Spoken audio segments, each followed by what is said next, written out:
पुनः स्वागत है आप सभी का। और जैसा कि मैंने कहा था, जो हम कंटिन्यू करेंगे agriculture location model of von थ्योनेन, और वहीं से फिर हम आपको लिए चलते हैं जहां हम आपको छोड़े थे। ठीक है, what the model says agriculture location model. हम बात अभी तक जो प्रीवियस पार्ट 1 जो है एग्रीकल्चर लोकेशन मॉडल में जो हमने बात किया वो about the important facts, some important facts okay of von Thunen agriculture model, जो कि आपके एग्जामिनेशंस में काफ़ी हेल्पफुल होंगे। और उसके साथ साथ हम कुछ डिटेल में भी बात किए थे रिगार्डिंग जो इकोनॉमिक रेंट क्या होता है, कैसे वो कैलकुलेट की जाती है।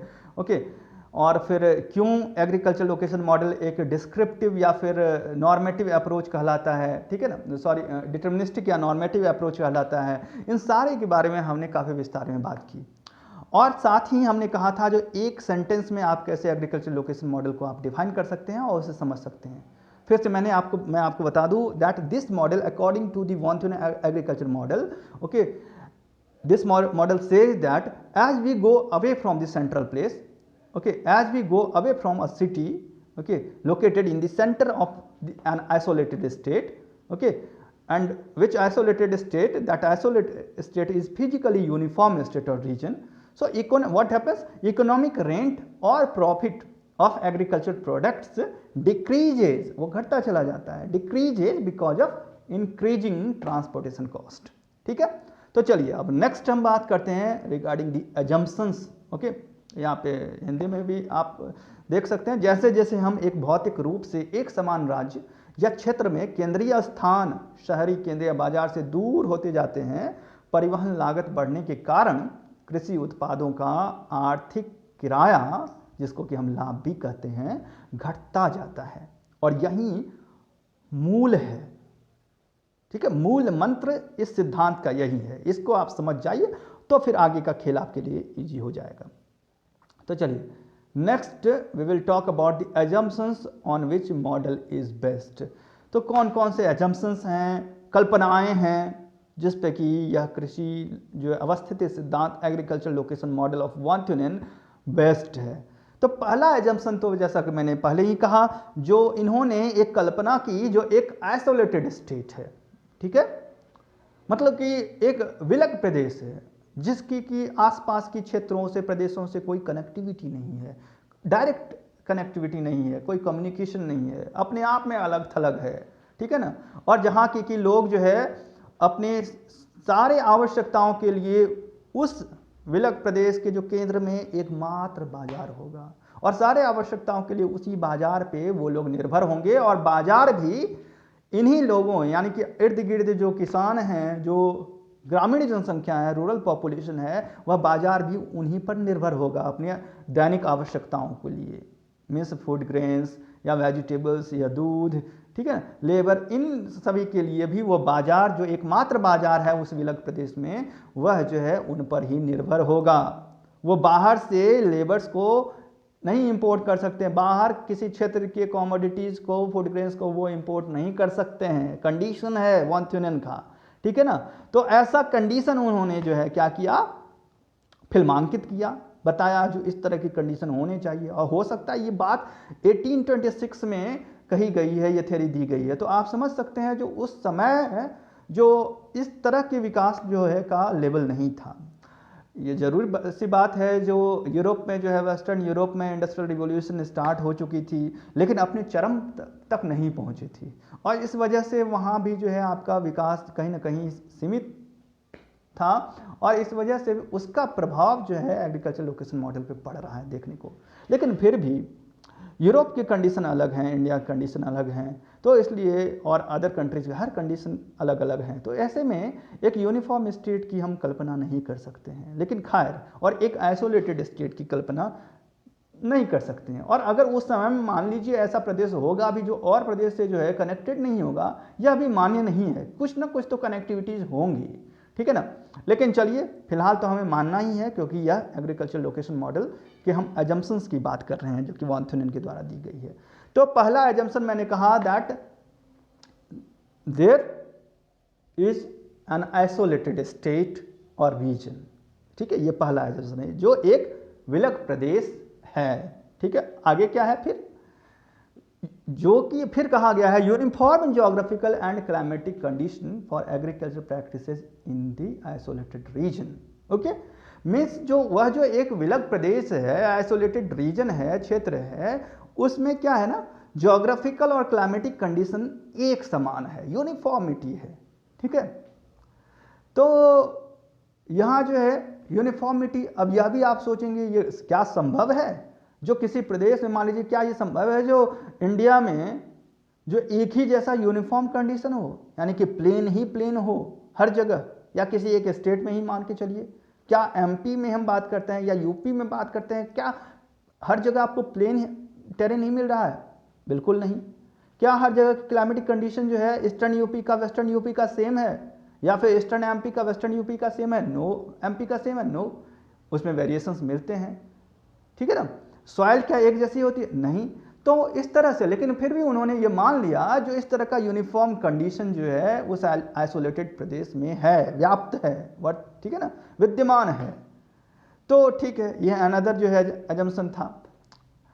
फिर जो है आपका, क्योंकि देखिए एग्रीकल्चर लोकेशन को इससे पहले के एक वीडियो में मैंने आपको बताया था कौन कौन से फैक्टर्स इन्फ्लुएंस करते हैं, तो उसमें मैंने बताया था जो geographical condition, soil, okay, then जो है आपके मीन्स ज्योग्राफिकल कंडीशंस में टोपोग्राफी, सॉइल आ जाता है, ड्रेनेज आ जाता है, देन जो है सेकंड में हमने बताया था क्लाइमेटिक कंडीशंस, तो उसमें टेम्परेचर, रेनफॉल, इस तरह के कई सारे कंडीशंस हैं जो कि एग्रीकल्चर लोकेशन को अफेक्ट करता है। लेकिन यहाँ वॉन थ्यूनेन क्या कहते हैं, जो केवल एक कंडीशन है जो कि इस विलग प्रदेश में एग्रीकल्चर लोकेशन को, एग्रीकल्चर जो लैंड यूज है, लैंड यूजेस हैं, उनको प्रभावित करता है, और वह कौन सा फैक्टर है? वह है इकोनॉमिक रेंट, यानी कि प्रॉफिट। और वह किस पे बेस्ड है? ट्रांसपोर्टेशन कॉस्ट पे। यानी कि कुल मिलाकर एक ही चीज पर इन्होंने बल दिया, जो कुल मिलाकर ट्रांसपोर्टेशन कॉस्ट वो एग्रीकल्चर लोकेशन को प्रभावित करता है। और क्यों? क्योंकि उसी पर इकोनॉमिक रेंट, यानी कि जो एग्रीकल्चर प्रोडक्ट्स के ऊपर बनने वाले प्रॉफिट हैं वो निर्भर करता है। तो इसलिए थर्ड जो है यहाँ पे अजम्पशन जो है की बात की, that there is a single market और city at the centre of the region. पहले भी मैंने बताया जो इनकी ये कल्पना थी, जो वह जो विलग प्रदेश है, कल्पना कीजिए एक अलग थलग प्रदेश है, ठीक है ना, जहाँ की एग्रीकल्चर प्रैक्टिसेस के लिए तमाम तरह की कंडीशंस एक जैसी है, ठीक है ना। और क्या है, उस क्षेत्र के जो केंद्र में सेंट्रल पॉइंट पे एकमात्र मार्केट है, a single, there is a single market और city at the centre of the region, यानी कि उस प्रदेश के केंद्र बिंदु पर एक बाजार है जो कि एकमात्र बाजार है उस प्रदेश का, एक अर्बन सेंटर है, यानी कि अर्बन सेंटर या आप सिटी कह लें या मार्केट कह लें, यानी कि एकमात्र है और कहीं नहीं है इस तरह के सब मार्केट्स भी नहीं है, ठीक है ना। ये बाद में मॉडिफाइड, जब इस थ्योरी को मॉडिफाई किया गया तो उसमें एक सब अर्बन सेंटर ऐड किया गया जिसकी हम बात करेंगे। लेकिन फिलहाल तो जो ओरिजिनल जो है आपका पेरेंटल जो है आपका सिद्धांत है उसमें तो यही कही गई, जो एकमात्र केंद्र में एकमात्र सिटी है और कहीं कोई सब सिटी भी नहीं है, सब अर्बन सेंटर्स भी नहीं है, ठीक है। और देखिए उसके बाद क्या कहती है, the city at the centre is surrounded by the rural population and agricultural land under different uses based on the demand of agro products in the city. मतलब कि वह जो फिर थर्ड जो है कल्पना की गई है, जो वह जो केंद्र है आइसोलेटेड प्रदेश में, वह जो केंद्र में स्थित एक सिटी नगर है, उसके इर्द गिर्द वह घिरा हुआ है किससे? ग्रामीण जनसंख्या से, रूरल पॉपुलेशन से और एग्रीकल्चरल एक्टिविटीज से, यानी कि उसके इर्द गिर्द किसी भी तरह का इंडस्ट्रियल एक्टिविटीज नहीं हो रहा है, किसी भी तरह का अर्बन एक्टिविटीज नहीं हो रहा, केवल एग्रीकल्चरल एक्टिविटीज होते हैं और ग्रामीण जनसंख्या से वो घिरा हुआ क्षेत्र है, ठीक है ना। और उस क्षेत्र में जो एग्रीकल्चर प्रोडक्शंस किए जाते हैं, एक्टिविटीज किए जाते हैं, वो निर्भर करता है जो उस सिटी में, उस केंद्र में, अर्बन सेंटर में किन किन वस्तुओं का डिमांड है, ठीक है ना। लाइक अगर वहाँ पे मिलेट्स का डिमांड नहीं है तो इट मीन्स फार्मर्स मिलेट्स नहीं बोएंगे, ठीक है, उसका प्रोडक्शन नहीं होगा। अगर वहाँ जो है आपके वेजिटेबल्स में भी पर्टिकुलर, सपोज कि आप मान के चलिए कोई एक पर्टिकुलर वेजिटेबल, ठीक है, मान लीजिए आप कहते हैं भिंडी खाने वाले नहीं है बाजार में, ठीक है, उस अर्बन सेंटर में, तो इस लोकेशन थ्योरी के अकॉर्डिंग क्या होगा, फिर फार्मर्स भिंडी नहीं उगाएंगे, ठीक है ना।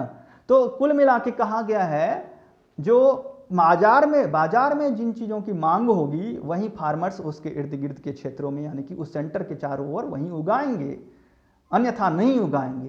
तो एक चीज़ यहाँ पे मैं आलोचना साथ साथ ही कर रहा हूँ, एक चीज़ तो तय हो जाती है, इट मीन्स वॉन थियन ने यहाँ पे केवल जो है ह्यूमन बींग को एक इकोनॉमिक पर्सन्स बना के रख दिया, जो कि केवल उनके क्रियाकलाप मैक्सिमम प्रॉफिट के लिए ही हो रहे हैं, जो कि संभव नहीं है। अरे भाई, हम आप भी हैं, कुछ अपने शौक के लिए भी किसान उगाते हैं, कुछ खुद खाने के लिए भी, भले ही मार्केट में उसका डिमांड हो ना हो, लेकिन हम उसको उगाते हैं। क्यों? क्योंकि वो हमें पसंद है। लेकिन वांथियन ने इन कंडीशंस को इग्नोर किया और उनका ऐसा ही मानना था जो एग्रीकल्चर लैंड यूजेज जो देखने को मिलते हैं मार्केट के इर्द गिर्द, ठीक है, वो केवल उन्हीं प्रोडक्शंस के लिए है, उन्हीं चीज़ों, उन्हीं वस्तुओं के एग्रो प्रोडक्ट्स के लिए जो कि मार्केट में डिमांड हो रहा है। ओके, तो चलिए नेक्स्ट एजम्पशन जो है वो क्या है?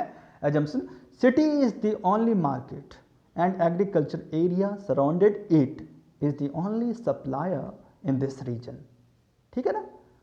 कहने का तात्पर्य क्या है? जो सिटी एकमात्र उस विलग प्रदेश में मार्केट है और कोई विकल्प नहीं है, ठीक है, किसानों के पास, जो वो अपने सामान को कहीं और भी जाके बेचे, वो केवल उनके लिए विकल्प है वो सिटी, और सिटी के लिए भी विकल्प है केवल वो किसान ही, उन्हीं से वो खरीद सकते हैं और किसी दूसरे प्रदेश से नहीं खरीद सकते हैं। ठीक है ना?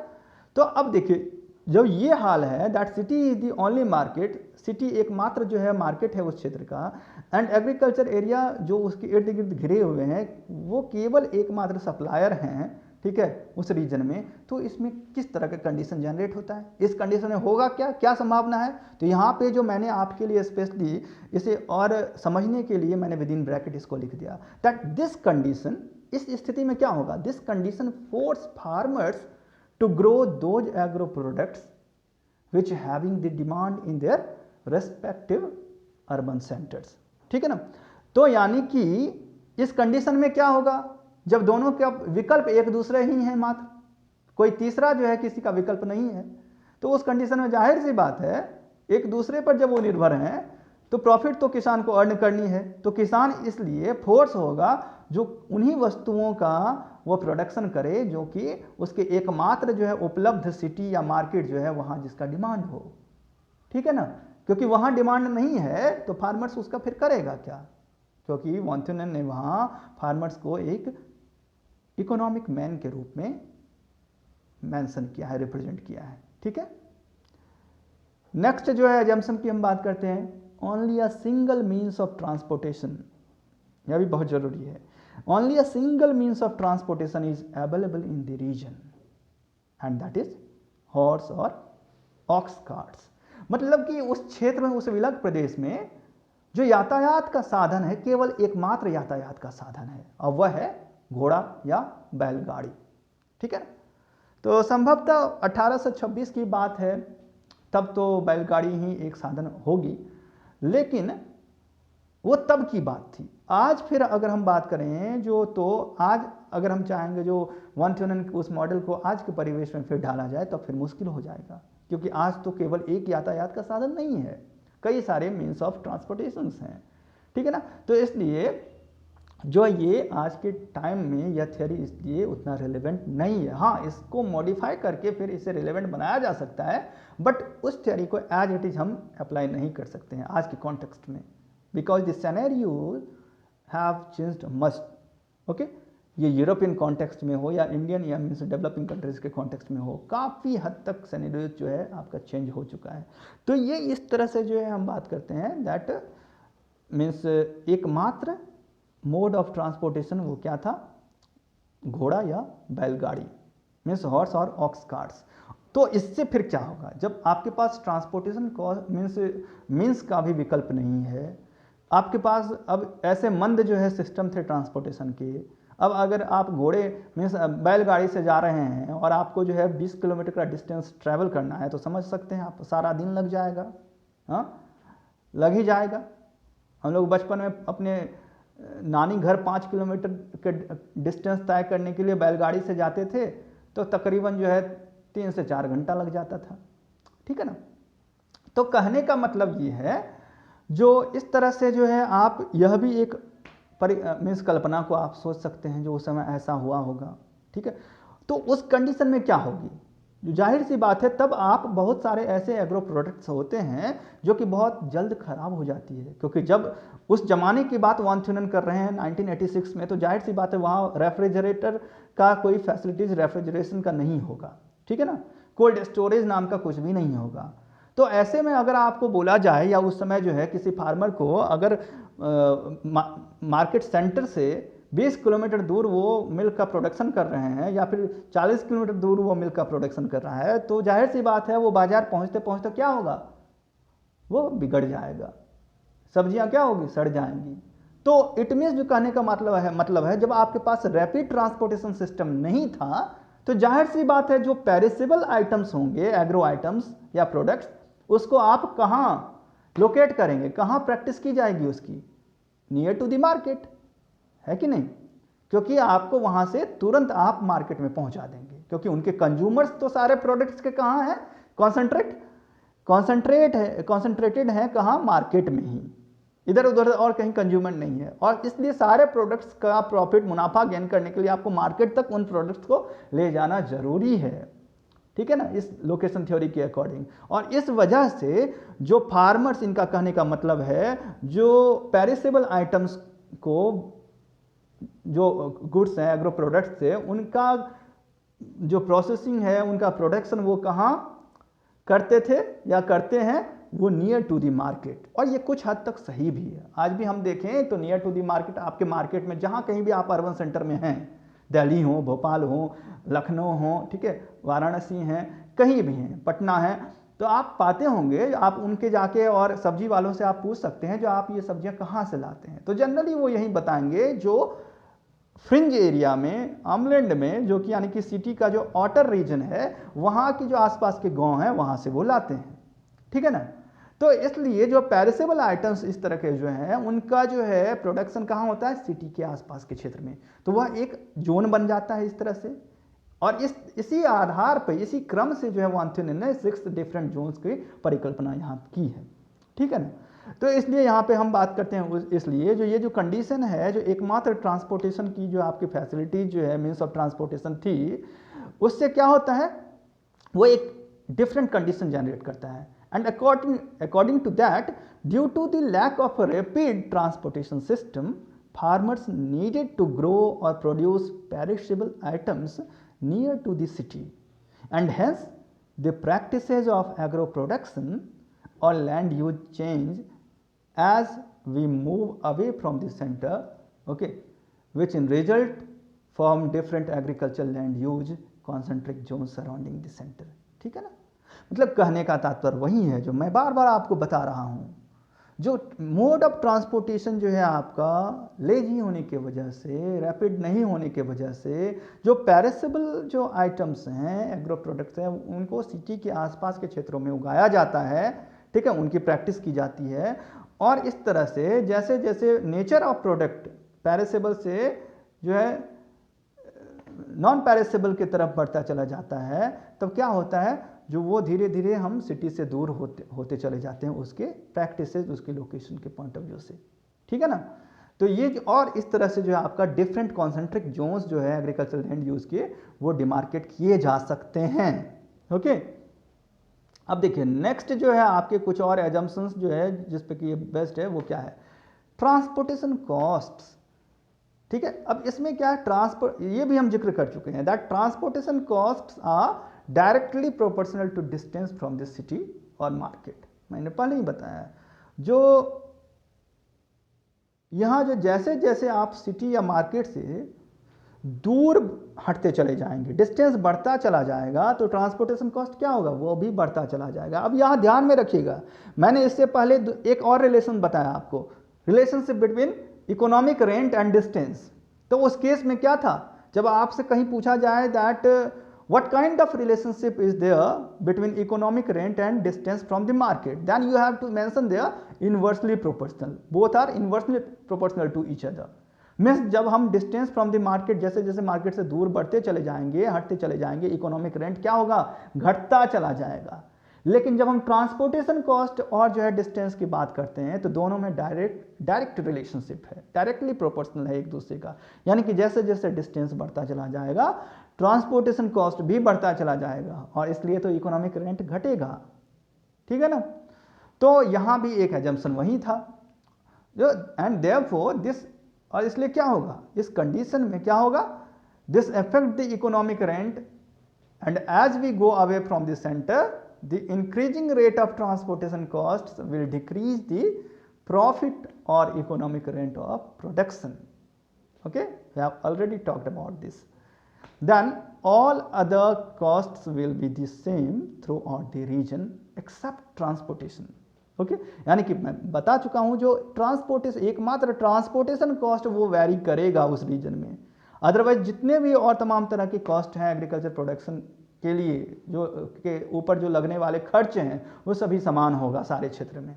यानी कि लेबर कॉस्ट समान होगा, रॉ मटेरियल कॉस्ट समान होगा, ठीक है ना, फर्टिलाइजर्स का कॉस्ट समान होगा, यानी कि इनपुट्स के जो कॉस्ट होंगे वो सब समान होंगे, उसमें कोई वेरिएशन नहीं मिलेगा. केवल अंतर होगा कहाँ, ट्रांसपोर्टेशन कॉस्ट में. और वो किस तरह से, जो जैसे जैसे हम सेंटर से दूर हटते चले जाएंगे, डिस्टेंस बढ़ता चला जाएगा, ट्रांसपोर्टेशन कॉस्ट बढ़ेगा. Okay, then farmers are economic man.